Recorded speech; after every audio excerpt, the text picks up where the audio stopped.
ইন্দোর ভারতের সবথেকে cleanest city, আর সেই ইন্দোরের প্ল্যান আপনারা কিন্তু করে ফেলতে পারেন পুজোর সময়।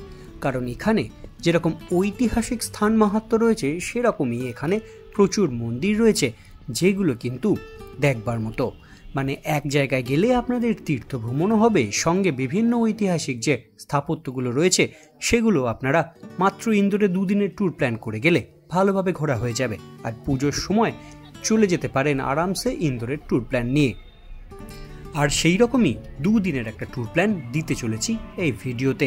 আজকে ডে 1, যে দিনে ইন্দোরের যে মন্দিরগুলো রয়েছে যেগুলো মাস্ট ভিজিটিং প্লেস আপনাদের ইন্দোর বেড়াতে গেলে, সেইটা দিয়ে নেক্সট ভিডিওতে বা সেকেন্ড এপিসোডে যে রাজওয়াড়া রয়েছে, যে প্যালেসগুলো রয়েছে সেগুলো, যেগুলো ঐতিহাসিক স্থান মাহাত্ম্য রয়েছে সেইগুলোকে নিয়ে কিন্তু ভিডিও আসবে। আর আজকে শুরু করছি ইন্দোরের ডে 1-এর যে ট্যুর, সেই ট্যুর দিয়ে। প্রথমেই বলি, যদি ইন্দোর যেতে হয় তাহলে কলকাতা থেকে সবথেকে বেস্ট ট্রেন হতে পারে 22912 শিপ্রা এক্সপ্রেস, যেটা 5টা 45 মিনিটে ছাড়ে হাওড়া থেকে, এবং এই ট্রেন আপনারা পাবেন সোমবার, বৃহস্পতিবার আর শনিবার করে।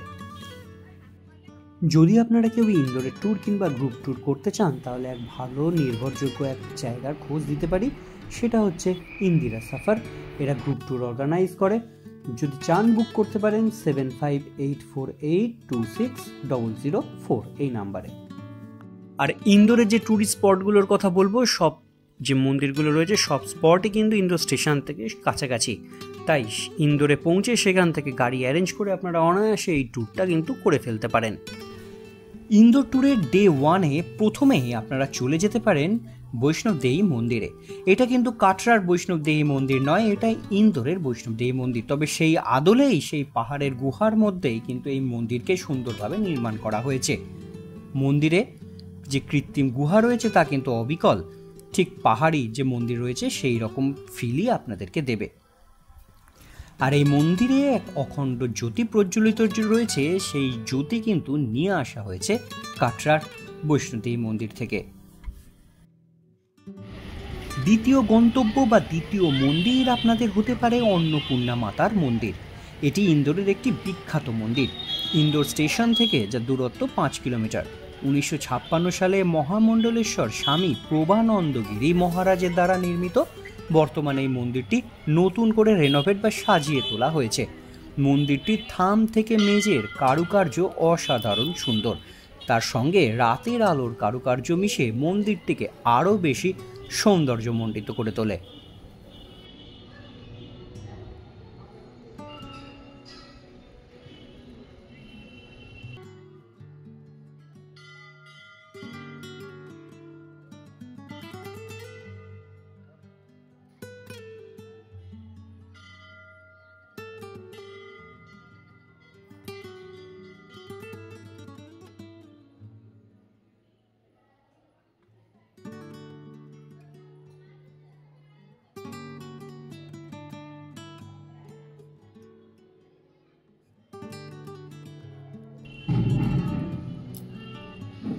আর হ্যাঁ, এইখানে যে স্পটগুলোর কথা বলছি এগুলো কিন্তু মাস্ট ভিজিটেড স্পট, মানে একটা স্পটও কিন্তু মিস করা যাবে না ইন্দোর ট্যুরের সময়।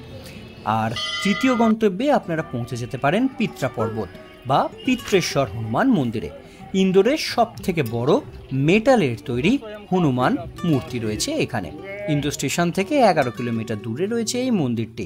10 টন ওজন এবং 72 ফুট উচ্চতার হনুমানজির এই মূর্তি মধ্যপ্রদেশের সব থেকে বড় আকারের মূর্তি, যা নির্মাণ করতে সময় লেগেছে 7 বছর। আর এর নিচেই রয়েছে মন্দির, যেখানে পুজো পাঠ হয়।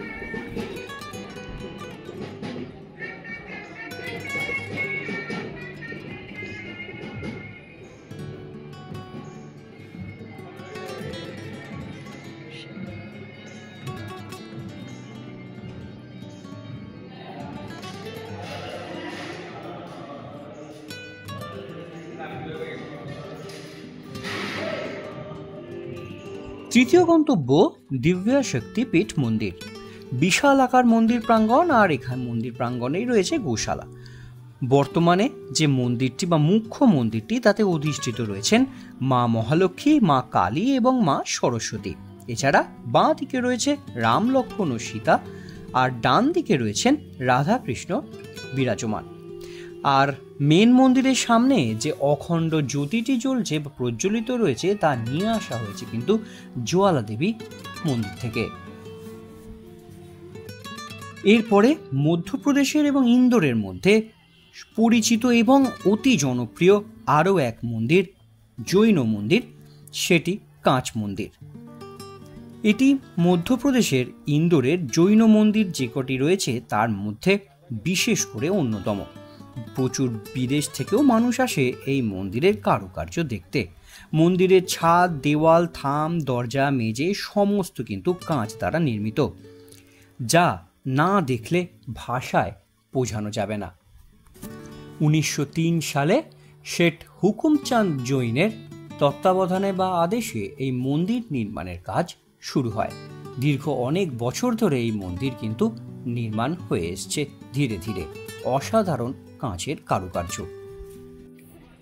এরপরের গন্তব্য আপনাদের খাজরানা গণেশ মন্দির। স্টেশন থেকে মাত্র 5 কিলোমিটার দূরে ইন্দোরের প্রসিদ্ধ এই গণেশ মন্দির। 1800 শতকে হলকার রাজত্বে এই মন্দির নির্মাণ হয়। খাজরানার স্থানীয় পণ্ডিত মঙ্গল ভট্টর স্বপ্নাদেশে আসে এই গণেশজির মন্দির স্থাপনের কথা। তারপর রানী অহল্যাবাই হলকার দ্বারা এই মন্দির নির্মাণ শুরু হয়। মাটি খুঁড়ে কালো পাথরের গণেশ মূর্তিকে উত্তোলিত করে এই মন্দিরে স্থাপন করে পুজো পাঠ শুরু হয়। এখানে গণেশজি কিন্তু মূর্তি কালো পাথরের অধিষ্ঠিত করেই এখানে পুজো আরম্ভ হয়। হ্যাঁ, মন্দিরের ভেতরে কিন্তু ফটোগ্রাফি অ্যালাউ নয়, তাই বাইরে থেকেই দর্শন করানো গেল। ইন্দোরের প্রথম দিন আপনারা কিন্তু দেখে নিতে পারেন এই মন্দিরগুলো। দ্বিতীয় দিনে আপনারা বেরিয়ে পড়তে পারেন এখানকার যে ঐতিহাসিক যে প্যালেসগুলো রয়েছে, যে রাজওয়াড়াগুলো রয়েছে সেইগুলো দেখবার জন্য, কারণ এইগুলো দেখতে কিন্তু আরও বেশ খানিক সময় লাগবে। আর ইন্দোরের সবথেকে আরও এক স্পেশাল আকর্ষণ সেটা হচ্ছে 56 দোকান, সেটাও আপনারা দ্বিতীয় দিনে কিন্তু করে নিতে পারেন। আর এর পরের পর্বে আমরা পৌঁছবো এই রাজওয়াড়াগুলোতে। তার ভিডিও খুব তাড়াতাড়ি আপলোড হবে। এই ইন্দোরের ডে ট্যুরের যে প্ল্যান রয়েছে সেখানে আমি আপনাদেরকে সেই জায়গাগুলোতে নিয়ে যাব। ডে 2তে আমাদের গন্তব্য হবে রাজওয়াড়া, লালবাগ প্যালেস, পার্ক, আরও আশেপাশে যেসব সাইট সিনগুলো রয়েছে সেইগুলো। আর সেই ভিডিও আসছে আগামী এপিসোডে। তার জন্য অবশ্যই চ্যানেলটিকে সাবস্ক্রাইব করতে হবে এবং চ্যানেলটিকে ফলো রাখতে হবে। দেখা হচ্ছে খুব তাড়াতাড়ি পরের ভিডিওতে।